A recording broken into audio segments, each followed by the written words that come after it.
इन seeds की help से एक नया प्लांट ग्रो किया जा सकता है, लेकिन कुछ प्लांट्स ऐसे भी होते हैं जिनको ग्रो करने के लिए हमें सीड्स की ज़रूरत ही नहीं होती है। कुछ कॉमन एग्जांपल्स के बारे में आपको ऑलरेडी पता होगा, जैसे कि रोज़ की कटिंग से एक नया प्लांट ग्रो करना।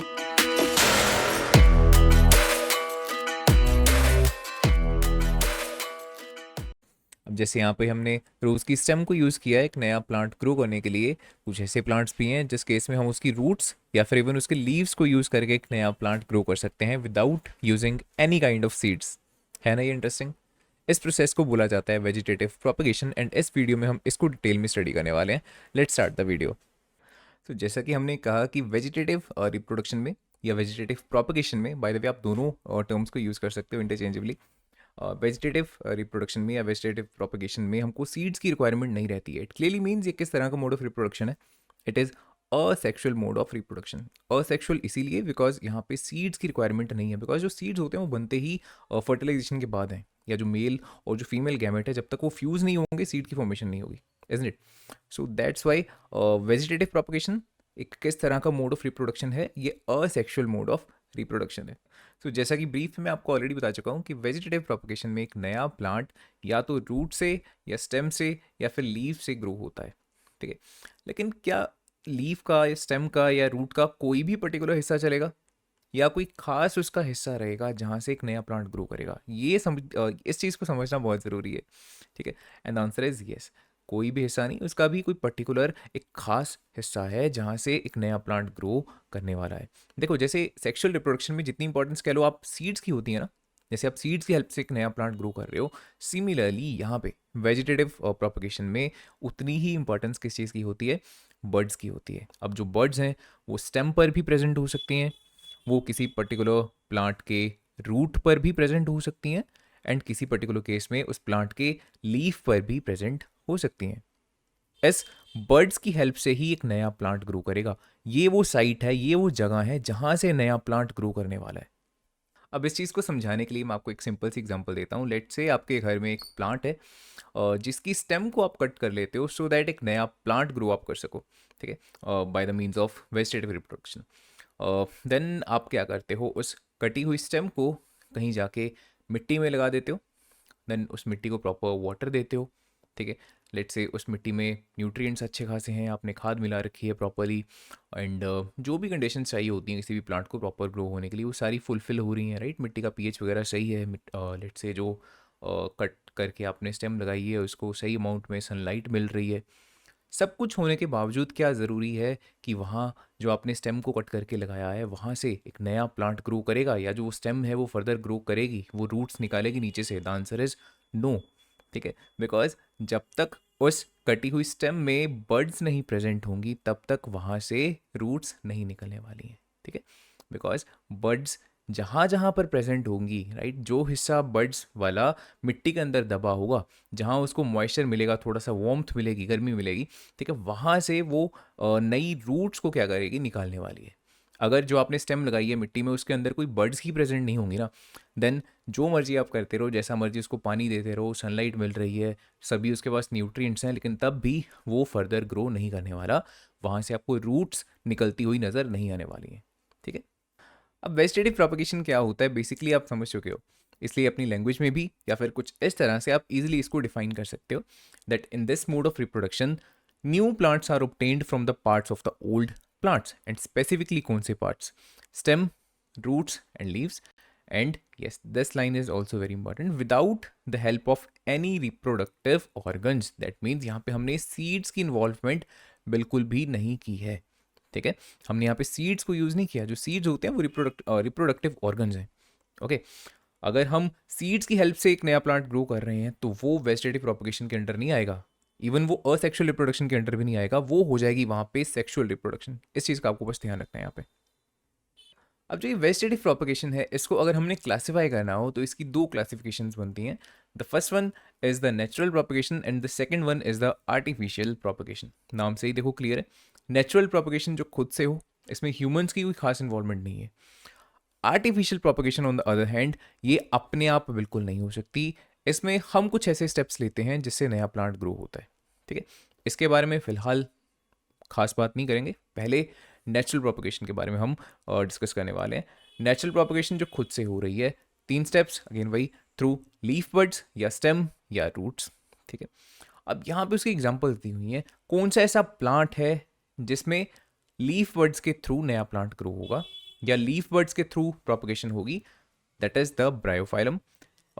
ऐसे कौन से प्लांट्स हैं जिनमें स्टेम के थ्रू प्रोपगेशन हो रही है, potato and the onion. And ऐसे कौन से प्लांट्स हैं जिनमें रूट के थ्रू प्रोपगेशन हो रही है, sweet potato and the guava. Okay, अब एक एक करके इन तीनों केसेस के बारे में हमने डिटेल में पढ़ना है, starting with the leaf birds. इस पिक्चर में जो मैंने प्लांट शो किया हुआ है, this is the Bryophyllum and you can clearly see कितना ब्यूटीफुल प्लांट है। खासियत देखो इसकी क्या है, this is the leaf of the Bryophyllum and उस लीफ की एजेस के ऊपर और भी बहुत छोटे छोटे लीव्स यहाँ पे बने हुए हैं, राइट। मतलब एक पत्ता है और उसकी एजेस के ऊपर और भी नए पत्ते ग्रो हो रहे हैं और ये धीरे धीरे धीरे बड़े होंगे, right. How wonderful it is, बहुत इंटरेस्टिंग है। एंड देखो एक सर्टेन स्टेज के बाद जो ये जो छोटे छोटे लीव्स हैं, जब ये बड़े होते रहेंगे बड़े होते रहेंगे, काफ़ी जब ये मच्योर हो चुके होंगे, तो एक ऐसी स्टेज आती है जब ये यहाँ से अलग हो जाते हैं, डिटैच हो जाते हैं एंड नीचे मिट्टी में गिर जाने वाले हैं। एंड फिर ऑफकोर्स जहाँ ये गिरेंगे मिट्टी में, वहाँ फर्दर ये ग्रो होंगे एंड एक नए ब्रायोफाइलम के प्लांट को क्या देंगे, बर्थ देंगे। That is the beauty of this bryophyllum plant. And इसको लिखना कैसे है, birds are present on the leaves of the bryophyllum plant. These birds may get detached from the leaf. Detach मतलब अलग होना, वो इस लीफ से अलग हो जाएंगी and they grow to produce a new plant once it touches the soil. जब वो मिट्टी में गिरेंगे, ये हिस्से जो छोटे छोटे हैं, राइट, वो फर्दर ग्रो होंगे एंड नया वहाँ पे ब्रायोफाइलम प्लांट बर्थ लेगा।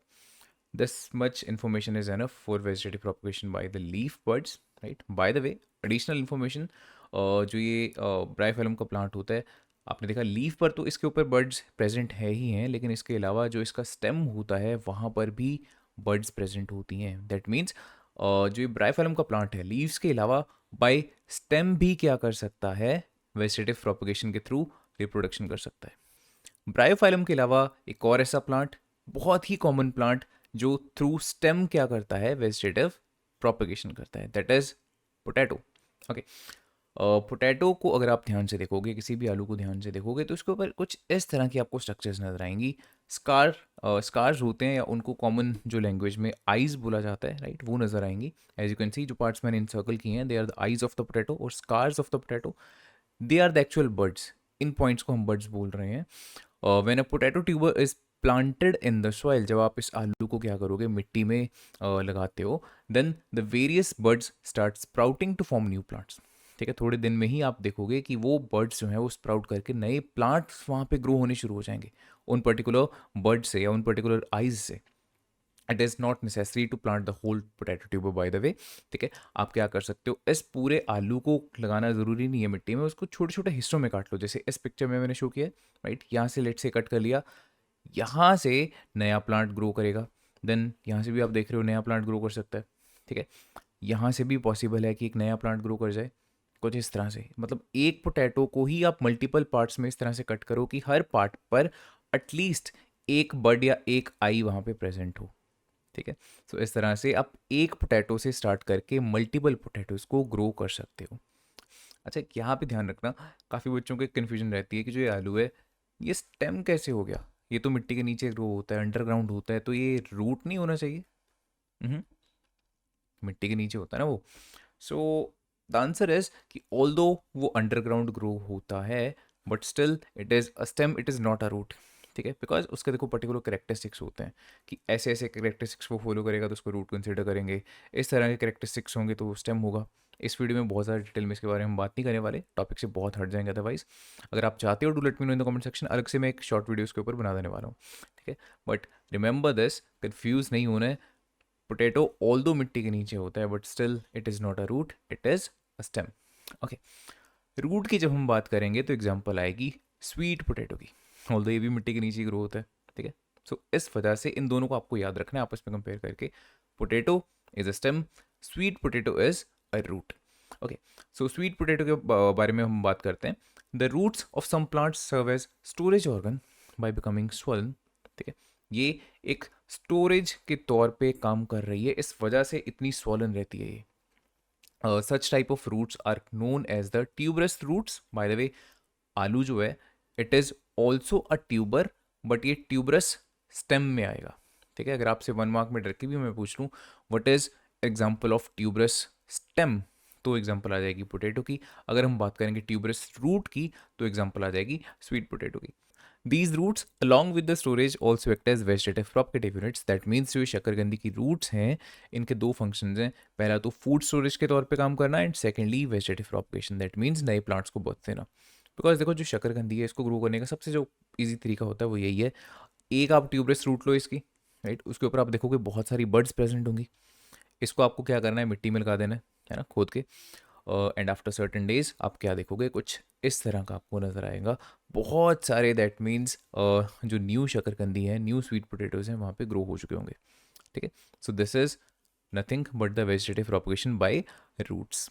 ठीक है, रूट्स के थ्रू जो वेजिटेटिव प्रोपगेशन है वो इतनी ज़्यादा कॉमन नहीं होती है। स्टेम वाली तो बहुत कॉमन है, लीफ वाली भी कुछ एग्जांपल्स आपको मिल जाएंगी, बट रूट्स के थ्रू वेजिटेटिव प्रोपगेशन की बहुत ही कम एग्जांपल्स हैं। इसी के साथ जो नेचुरल प्रोपगेशन है वो हमारा खत्म होता है। Now we will study about the artificial propagation. देखो नेचुरल प्रोपगेशन में ह्यूमन की इन्वॉल्वमेंट नहीं थी, लेकिन यहाँ ह्यूमन की इन्वॉल्वमेंट रहेगी। आर्टिफिशियल प्रोपगेशन किसी भी तरह से विदाउट ह्यूमन इंटरवेंशन नहीं हो सकती। ठीक है, अब इसके फर्दर 3 मेथड्स हैं आर्टिफिशियल प्रोपगेशन के, stem cutting, layering and grafting, जिनको डायग्रामेटिकली यहाँ पे मैंने शो किया है। एक एक करके तीनों के बारे में हम पढ़ने वाले हैं, starting with the stem cutting. Stem cutting एक बहुत कॉमन तरीका है जिसको हम यूज़ करते हैं रोज़ के प्लांट को ग्रो करने के लिए। स्टेम कटिंग नाम से पता लग रहा है कि उस पर्टिकुलर प्लांट की स्टेम को काट लो, मिट्टी में लगा दो, वहीं से उसकी स्टेम से एक नया प्लांट ग्रो करना शुरू हो जाएगा। बट इसको हम यूज़ क्यों करते हैं, रोज़ प्लांट अगर हमने ग्रो करना है तो हम सीड्स की हेल्प से भी इसको ग्रो कर सकते हैं, राइट। जो रोज़ प्लांट के सीड बर्ड होते हैं वहाँ से लेट्स से अगर आप सीड्स को निकालते हो, राइट, उन सीड्स की हेल्प से भी आप एक नया रोज़ का प्लांट ग्रो कर सकते हो। But the thing is that कि उस मेथड से बहुत ज़्यादा टाइम लगेगा उस रोज़ प्लांट को ग्रो होने के लिए। बिकॉज आप स्टार्ट किससे कर रहे हो, बिल्कुल छोटे से सीड से, वो धीरे धीरे धीरे ग्रो हो रहा है।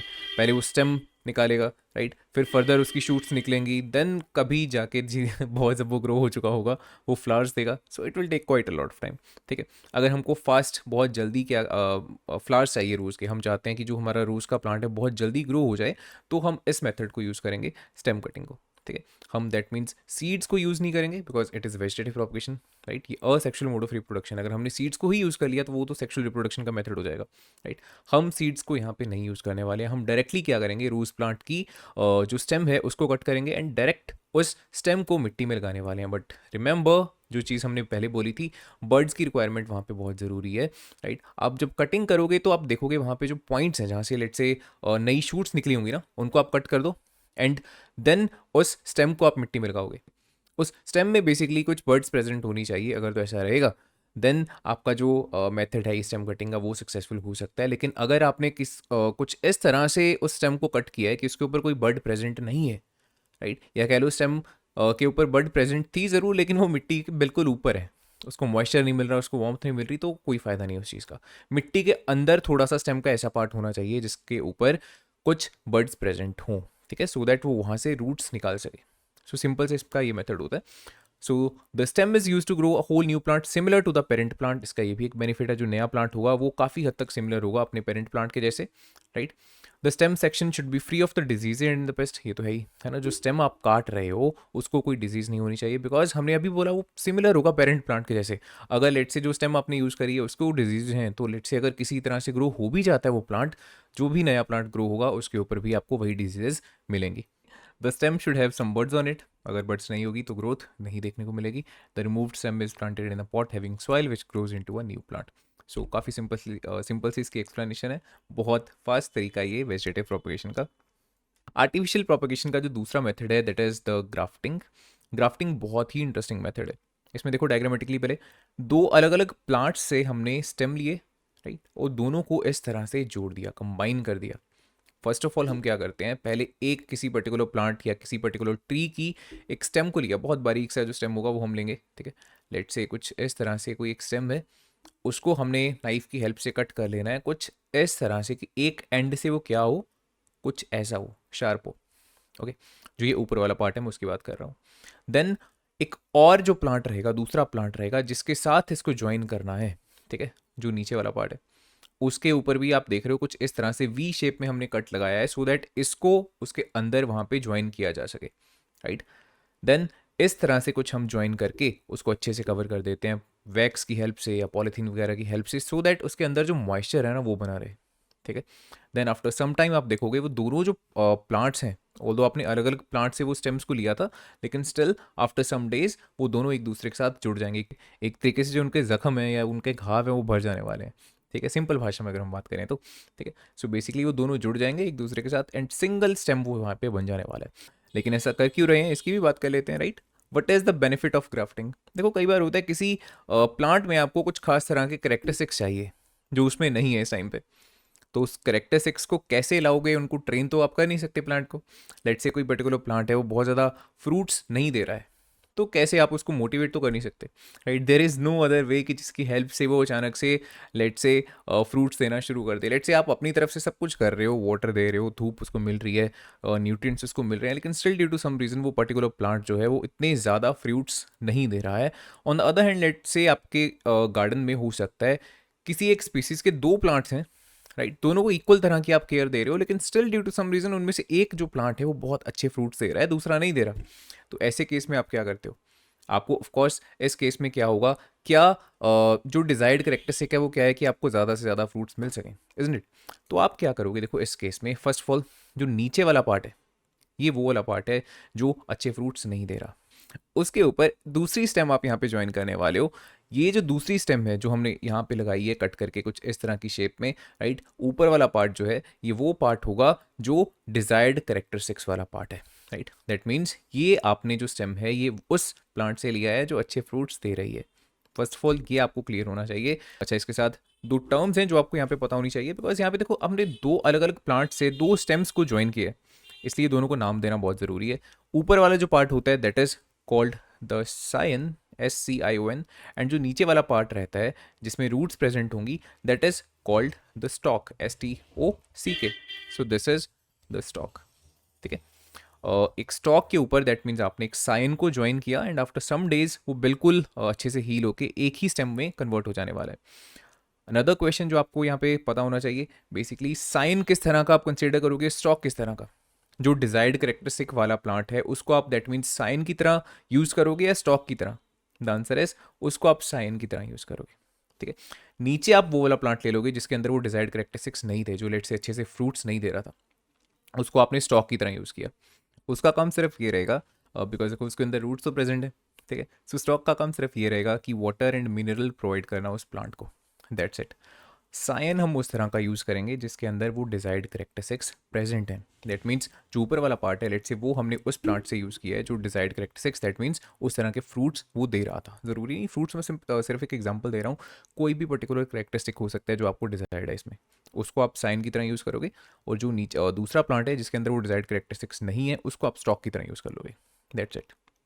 लेयरिंग एक और बहुत ही इंटरेस्टिंग तरीका है आर्टिफिशियल प्रोपगेशन का। इसमें देखो हम क्या करते हैं, लेट्स से हमारे पास यहाँ एक प्लांट है, उस प्लांट की आप देख रहे हो बहुत सारी ब्रांचेस निकली हुई हैं, उनमें से एक लेट से कोई भी जो बहुत लंबी सी ब्रांच रहेगी उसको आपने इस तरह से उसका थोड़ा सा पार्ट मिट्टी के नीचे दबा देना है, ठीक है। आप देख रहे हो ये ब्रांच फिलहाल इतना पार्ट मिट्टी के ऊपर है, देन इतना पार्ट मिट्टी के नीचे दबा हुआ है, देन अगेन वो ब्रांच मिट्टी से ऊपर है। इसका बेनिफिट क्या रहेगा, आफ्टर सम डेज अगर लेट से मिट्टी मॉइस्ट है थोड़ी, राइट, तो यहाँ से कहीं से रूट्स निकलना शुरू हो जाएंगे। एग्जैक्टली कहाँ से? कि यहाँ पे भी वही कंडीशन है जहाँ से बर्ड्स प्रेजेंट होंगी, राइट। अगर इस ब्रांच पर किसी जगह पर बर्ड्स रहेंगी तो वहाँ से इस तरह से रूट्स निकलना शुरू हो जाएंगी। लेकिन हाँ, अगर वहाँ पे बर्ड्स ना हुई कोई तो इसका कोई भी बेनिफिट नहीं है। फिर हम ये नहीं कह सकते कि कहीं से भी रूट्स निकल आएंगी, नो, राइट। जहाँ पर बर्ड्स प्रेजेंट होंगी वहाँ से इस तरह से रूट्स निकलना शुरू हो जाएंगी। And now you can see इस प्लांट की दो साइड रूट्स हैं, राइट। दैट मीन्स एक तो यहाँ पर भी उसकी रूट्स हैं एंड यहाँ पर भी उसकी रूट्स बन चुकी हैं, राइट। इसी चीज़ का हम यहाँ पे बेनिफिट उठाएंगे। दैट मीन्स अगर अब हम यहाँ से इसको कट भी कर दें इस ब्रांच को, राइट, तो भी जो ये वाला प्लांट हमारा है ये अलाइव रहेगा। वाई? बिकॉज इसके लिए यहाँ पर अब रूट्स हैं, यहाँ से न्यूट्रिशन ले सकता है। इसको अब इस बड़े प्लांट की कोई ज़रूरत नहीं है, इजंट इट।